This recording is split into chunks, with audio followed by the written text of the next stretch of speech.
Planet Black.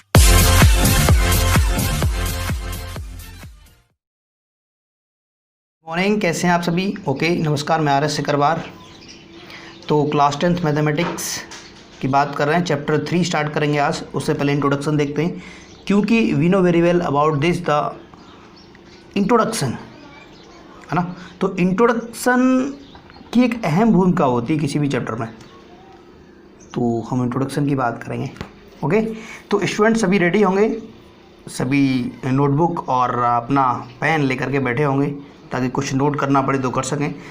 मेरा मानना है पहले आप समझें, अगर आपका कॉन्सेप्ट क्लियर है तो नोट करने की ज़रूरत नहीं है, लेकिन फिर भी आप नोट कर सकते हैं, लेकिन बाद में। पहले समझें, क्योंकि जो कंटिन्यूटी होती है बताने में वो पहले समझें और समझने के बाद फिर नोट करें उसको, ना। वीडियो को पॉज करके आप नोट कर सकते हैं। तो स्टार्ट करें। ओके, चलिए स्टार्ट करने से पहले मैं आपको स्टूडेंट्स बता दूं कि आप फर्स्ट जहाँ पे देख रहे हैं linear equation in one variable, तो इसमें वन वेरिएबल की बात नहीं बोली गई है, लेकिन मैं आपको वन वेरिएबल बता रहा हूँ ताकि आपको क्लियर हो जाए कि वन वेरिएबल होते क्या है। भाई इसमें तो ab plus ax plus b equal to 0 दिया है ना, तो 3 वेरिएबल होना चाहिए। हाँ, बिल्कुल सही है आपकी बात, बट अभी कुछ कंडीशन बाकी है जो नीचे लिखा हुआ है। ध्यान दें, मैं वेरिएबल इसको मान रहा हूँ ना, उसकी बात करूँगा। मैं एक ही वेरिएबल लेके चल रहा हूँ यहाँ। देखो, हम ये बात कर रहे हैं कि जो हमने a एंड b लिया ना, वो रियल नंबर्स हैं हमारे। क्या है? Real number.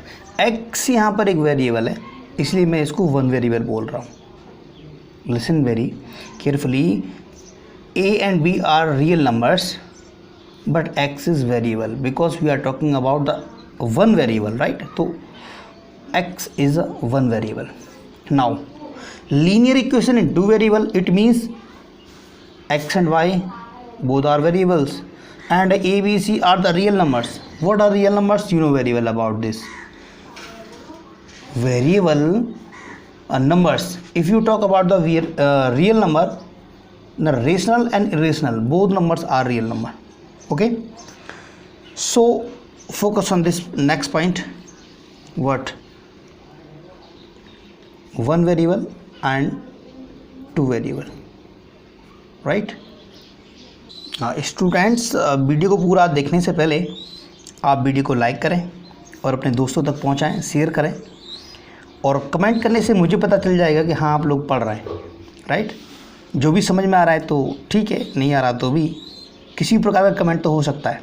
ओके, और उसके बाद लास्ट आपका बात है कि सब्सक्राइब तो कर ही लें। इसका मतलब है कि जब भी वीडियो अपलोड की जाएगी वो आप तक पहुंचेगी, आपको खोजने की ज़रूरत नहीं पड़ेगी। ओके, और उसके जस्ट साइड में एक बेल आइकन का बटन होता है, उसे प्रेस करना ना भूलें, ताकि आपको पता चलेगा कि हाँ वीडियो अपलोड की गई है। तो चैप्टर 3 के pair of linear equation in two variable में 2 टाइप के मेथड्स होते हैं जिनको हम सॉल्व करते हैं। इन लीनियर इक्वेशन को सॉल्व करने के लिए 2 टाइप्स के मेथड बताए गए आपके इस चैप्टर 3 में। One, you are looking here graphically method, देखें जरा एक बार चेक कर लो, और यहाँ पे अलजेब्रिक। तो सबसे पहले मैं ग्राफिकली बताता हूँ आपको, है ना, उसके बाद फिर अलजेब्रिक पर चलते हैं। एक टेबल बनाई है मैंने, ध्यान दें, बहुत ही आसान है कि अगर मेरे पास एक जनरल इक्वेशन है, ध्यान दें, एक इक्वेशन मैंने यहाँ बनाया है और एक क्वेश्चन यहाँ लिखा है। ये 2 जनरल इक्वेशन है, और इन जनरल इक्वेशन के हिसाब से मुझे पता चल गया कि x का कोफिशिएंट a1 होगा, y का कोफिशिएंट b1 होगा, बाकी c1 होगा। इसी तरीके से a2, b2 एंड c2 होंगे, और इसके बाद मुझे जो कंडीशन मिली हैं उनके हिसाब से मैं पता करूँगा कि कौन क्या है। अगर मुझे कंडीशन मिलती है कि a1 by a2 is not equal to b1 by b2, listen very carefully and you have to focus on this point, what I am telling you, you have to focus, right. If a1 by a2 is not equal to b1 by b2, then you can say that the lines are intersecting line. जो line given है ना, वो कैसी line है? वो intersecting line है। कब? जब दोनों इस कंडीशन में हों। ठीक है, लेकिन इनका सॉल्यूशन की बात करूँगा तो एक सॉल्यूशन होगा, ध्यान दें, एक सॉल्यूशन होगा, यूनिक सॉल्यूशन, और कंसिस्टेंट होगा। ये सॉल्यूशन कैसा होगा? कंसिस्टेंट होगा। अगर यही कंडीशन, ये बात करूं, ये मैंने ये इन दोनों इक्वेशन से लिया है, जनरल फॉर्म है इक्वेशन की। अब इसकी बात की मैंने, तो फिर मुझे क्या पता चला, ध्यान दें, तो A1/A2 equal to B1/B2 equal to C1/C2। अगर ये कंडीशन मिलती है इन दोनों इक्वेशंस के कोफिशिएंट को लेकर के, तो स्टूडेंट समझेंगे कि ये कॉन्सिडेंट लाइन है। कौन सी है? कॉन्सिडेंट लाइन है। कब? जब ये कंडीशन मिलेगी आपको, और मतलब एक लाइन दूसरी लाइन के ऊपर बिल्कुल सेम है ना। और सॉल्यूशन की बात करूँगा तो इन्फिनिटी मैनी सॉल्यूशन, मतलब बहुत सारे, मैनी सॉल्यूशन कह सकते, बहुत सारे, इन्फिनिटी मतलब बहुत सारे। और इनके सॉल्यूशन की बात करूँगा, कैसा सॉल्यूशन होगा? वो कंसिस्टेंट होगा। ये भी कंसिस्टेंट था, ये भी कंसिस्टेंट है। अगर कंडीशन ये मिलती है कि A1/A2 इज इक्वल टू और V1/B2 is not equal to C1/C2, then कहेंगे कि लाइन हमारी पैरेलल है और सॉल्यूशन कोई होगा नहीं। और जब कोई सॉल्यूशन नहीं हुआ, क्योंकि वो एक्स एक्सिस वाली कंडीशन याद आ रही है आपको, कोई कटेगा नहीं। भाई ये लाइन देख रहे हैं आप, काट रहे हैं कि कोई पैरेलल नहीं है। और इस लाइन में इस लाइन की बात करूँ तो कहाँ मिलेगा? जब मिलेगा नहीं तो कटेगा नहीं, और कटेगा नहीं तो कोई भी सॉल्यूशन नहीं होगा। वही कंडीशन का no solution and inconsistent solution होगा।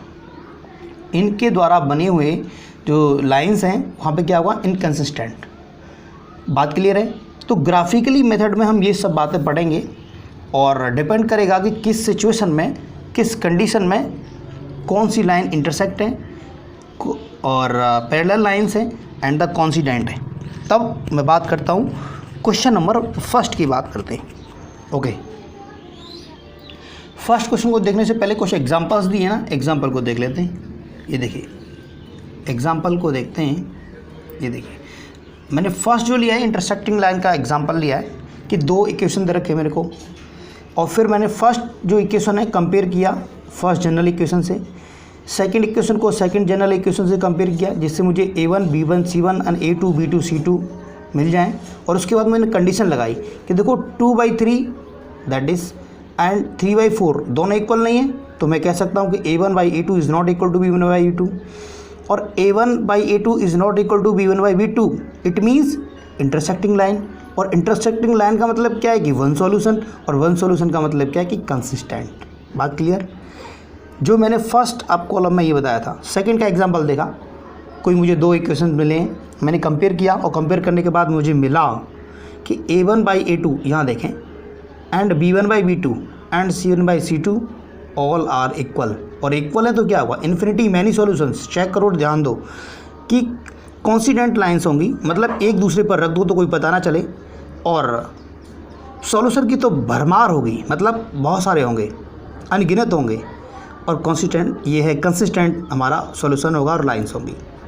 अब बात करते हैं नेक्स्ट, जहाँ पर पैरेलल लाइन दिखानी थी, तो वो कंडीशन थी कि A1/A2 is equal to B1/B2 is not equal to C1/C2, तो वो कंडीशन यहाँ मिल रही है, तो ये पैरेलल लाइंस होंगी, इसका मतलब नो सॉल्यूशन और इनकंसिस्टेंट होगा। ये सारा लाइंस और सॉल्यूशन की बात कर रहे हैं, ठीक है।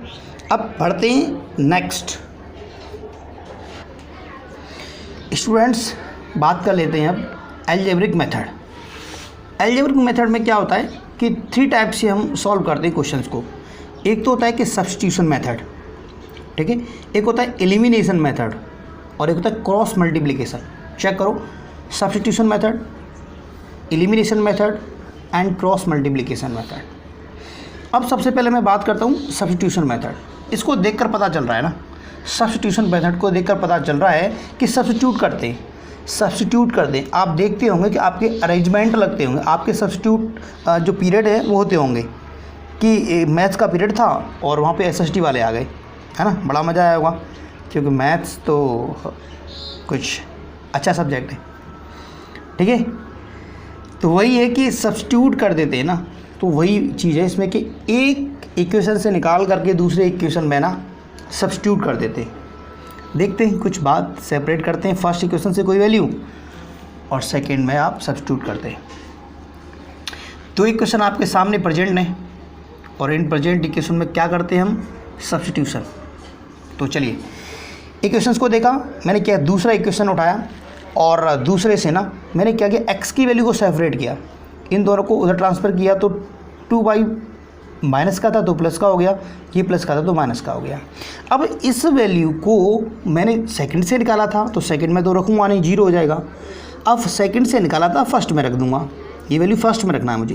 ये देखो चेक करो, ये देखिए फर्स्ट में रखना है मुझे। अब मैंने फर्स्ट में रख दी,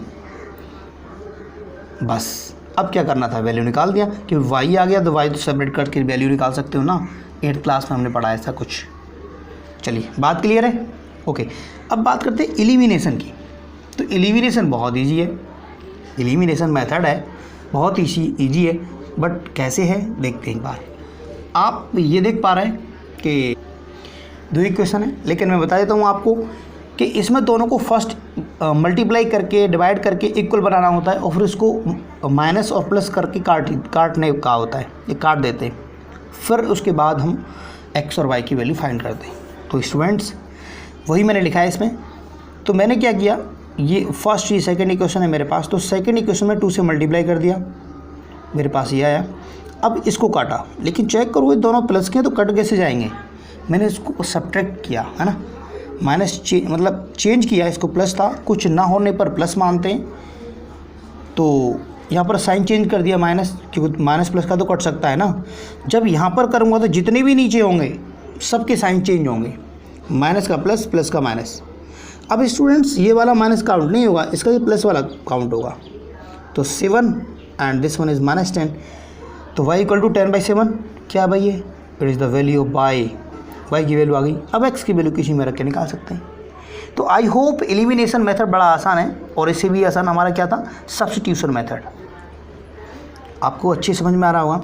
जिन बच्चों को समझ में आ रहा है वो कमेंट में ज़रूर लिखें कि हाँ मुझे समझ में आ रहा है। जिनको नहीं समझ में आ रहा है वो ज़रूर लिखें कि मुझे समझ में कम आ रहा है, और आप दोबारा से बताएं तो मैं ज़रूर आपकी सुनूंगा और दूसरी वीडियो अपलोड करूँगा। बात क्लियर है ना। अब क्रॉस मल्टीप्लिकेशन की बात कर लेते हैं, बहुत ही आसान है, डरने वाली बात नहीं है, क्योंकि आपको हार्डवर्क करना है। 10th क्लास है और 10th क्लास में तो बहुत ज़्यादा हार्डवर्क करने की ज़रूरत है। तब मुझे कुछ दो पंक्ति याद आ रही हैं, सुनिएगा ज़रा। दो पंक्ति कुछ इस प्रकार है कि नन्ही चींटी जब दाना लेकर चलती है, चढ़ती दीवारों पर 100 बार फिसलती है। मन का विश्वास रंगों में साहस बढ़ता है, चढ़कर गिरना गिरकर चढ़ना न अखरता है। आखिर उसकी मेहनत बेकार नहीं होती, आखिर उसकी मेहनत बेकार नहीं होती, कोशिश करने वालों की कभी हार नहीं होती, कोशिश करने वालों की कभी हार नहीं होती। मल्टीप्लिकेशन मेथड की बात कर रहे थे। जैसे हमें 2 जनरल इक्वेशन गिवन है, आप देख पा रहे होंगे, और इन इक्वेशंस को हम ये देखते हैं कि a1x plus b1y plus c1 equal to 0, और इस प्रकार से 2 में ये दे रखा है, ये a1 में ये a2 में। अब स्टूडेंट्स मैं ये देखता हूँ कि मुझे जब क्रॉस मल्टीप्लिकेशन मेथड से सॉल्व करना होता है तो x बाई ये b1 इसमें मल्टीप्लाई होगा। ध्यान दो, चेक करो, ये देखो इस तरीके से इसमें मल्टीप्लाई और ये इसमें मल्टीप्लाई, ये इस तरह मल्टीप्लाई किया b1c2 minus b2c1, right. Equal to कर मैं y की बात करूँगा, माइनस कर लूँगा यहाँ पे माइनस y, फिर वही मैंने इधर से ऐसे लिया ना, इसको इधर से फिर ऐसे लूँगा, तो a1c2 एंड माइनस करके a2c1 दिस वन, राइट। फिर 1 लिया मैंने जहाँ पे कांस्टेंट की बात हो रही है, तो जो मैंने लिया उसको बंद कर दूंगा, और फिर इसमें फिर वही कंडीशन फर्स्ट एंड सेकंड, तो a1b2 एंड a2b1। फिर से चेक करो, मैंने x लिया तो x को बंद कर दिया, इन दोनों में मल्टीप्लाई किया, y लिया तो y को बंद कर दिया, इन दोनों में मल्टीप्लाई किया, और कांस्टेंट लिया तो इसको बंद करके इन दोनों में मल्टीप्लाई किया। बात क्लियर है ना। अब मैं स्टेप बाय स्टेप बताता हूँ आपको कि अगर मुझे x का टर्म निकालना था, x का, ये देखो 3 है, तो इससे इधर मल्टीप्लाई किया, इससे इधर मल्टीप्लाई किया, ये देखिए x अपॉन b1 ये माइनस ये, क्लियर। अब मैंने सेकंड वाला किया, वही चीज़ है, ध्यान दें। तो फर्स्ट मैंने इसका इधर मल्टीप्लाई किया, इसका इधर मल्टीप्लाई किया, कब चेक करो, ये मैंने क्या किया कि इसको इधर मल्टीप्लाई किया, इसको इधर मल्टीप्लाई किया, देखो चेक करो a1c2 और इसको इधर मल्टीप्लाई, ठीक है ना। लेकिन माइनस वाई लेना पड़ेगा, इसमें ध्यान रखने वाली बात है, अगर माइनस नहीं लिया तो गड़बड़ हो जाएगा फिर, ठीक है। अब थर्ड क्या देखते हैं, थर्ड में ध्यान दो कि मैंने ऐसे ही करना है ना, लेकिन 1 लेना है, A1 B2 and A2 B1। बात क्लियर है ना। आई होप आपकी बात समझ में आई होगी।